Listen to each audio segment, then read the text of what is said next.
নমস্কার বন্ধুরা, আর কিছুক্ষণের মধ্যেই উচ্চ মাধ্যমিকের রেজাল্ট প্রকাশ হতে চলেছে। তোমাদের মধ্যে এখন অনেকেই পাস নিয়ে চিন্তিত আছো। তোমাদের মধ্যে অনেকেই এখন পাস করবো কিনা, ফার্স্ট ডিভিশন পাবো কিনা, 60% উপরে নাম্বার পাবো কিনা, আদৌ আমাদের গ্রেস নাম্বার দেওয়া হবে কিনা, সেই বিষয়ে এখন চিন্তিত। কিন্তু চিন্তার কোনো কারণ নেই। যে সূত্র মারফত খবর উঠে আসছে তাতে কিন্তু পাশের হার অন্যান্য বছরের তুলনায় এবছর অনেকটাই বেশি। তাই তোমাদের পাস করা নিয়ে আর কোনো চিন্তা নেই।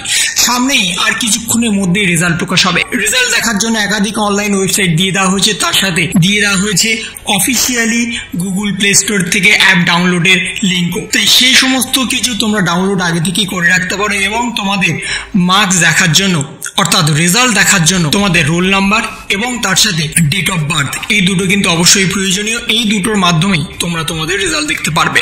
এবছর যেটুকু খবর উঠে আসছে তাতে কিন্তু তোমাদের রেজাল্ট অনেকটা বেশি ভালো হবে অন্যান্য বছরের তুলনায়। 91% এর কাছে যেতে পারে কিংবা 90 পয়েন্ট সামথিং হতে পারে। এবং তার সাথে ফার্স্ট ডিভিশনের সংখ্যা ছেলেদের থেকে মেয়েদের বাড়তে পারে, এমনটাই কিন্তু খবর উঠে আসছে। মাধ্যমিকের ক্ষেত্রে তোমরা দেখে এসছো যে ছেলেদের থেকে মেয়েদের সংখ্যা অনেকটাই বেশি ছিল ফার্স্ট ডিভিশনের ক্ষেত্রে, ঠিক তেমনই ফার্স্ট ডিভিশনের ক্ষেত্রে ছেলেদের থেকে মেয়েদের সংখ্যা অনেকটা বেশি হতে পারে, এমনটাই কিন্তু জানা যাচ্ছে। এবং তার সাথে গ্রেস নাম্বার ভুরি ভুরি করে দেওয়া হয়েছে।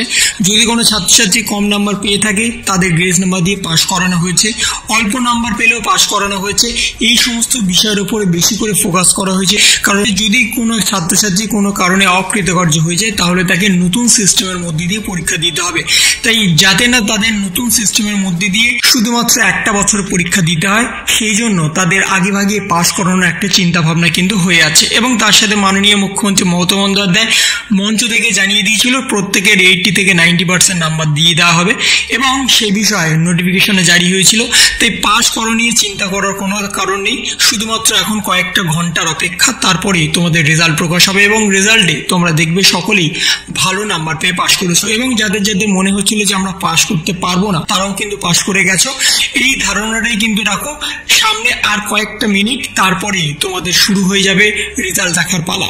এবং রেজাল্ট দেখার সঙ্গে সঙ্গে কিন্তু তোমরা কিন্তু তোমাদের রেজাল্টটাকে ভালো করে চেক করবে। যদি কোনো কারণে রেজাল্টে মার্কসের কোনো গন্ডগোল থাকে, অর্থাৎ যোগ বিয়োগের যদি কোনো গন্ডগোল থাকে, তাহলে তোমরা 10 তারিখ থেকে কিন্তু সেটাকে স্কুটিনি করতে দিতে পারবে। এবং যে সমস্ত ছাত্রছাত্রী মনে হচ্ছে যে আমাদের নাম্বার কম এসছে, আমরা আরো বেশি নাম্বার পেতে পারতাম, তাহলে কিন্তু তোমরা সরাসরি রেজাল্টটা নিয়ে গিয়ে পিপিআর করতে দিতে পারবে। এবং সেটাও দুটো পদ্ধতির মাধ্যমে, নর্মাল এবং তৎকাল।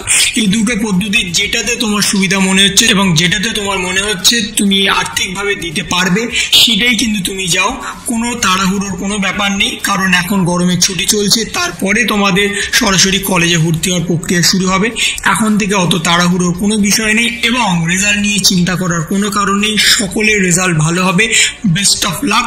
তাই একটু সময় ধৈর্য ধরে থাকো এবং তার সঙ্গে যদি তোমাদের ভিডিওটা ভালো লেগে থাকে তবে লাইক করো, শেয়ার করো এবং অবশ্যই সাবস্ক্রাইব করো। তার পাশাপাশি তোমার মতামত কমেন্টের মাধ্যমে জানাও। ভালো থেকো, সুস্থ থেকো, ধন্যবাদ।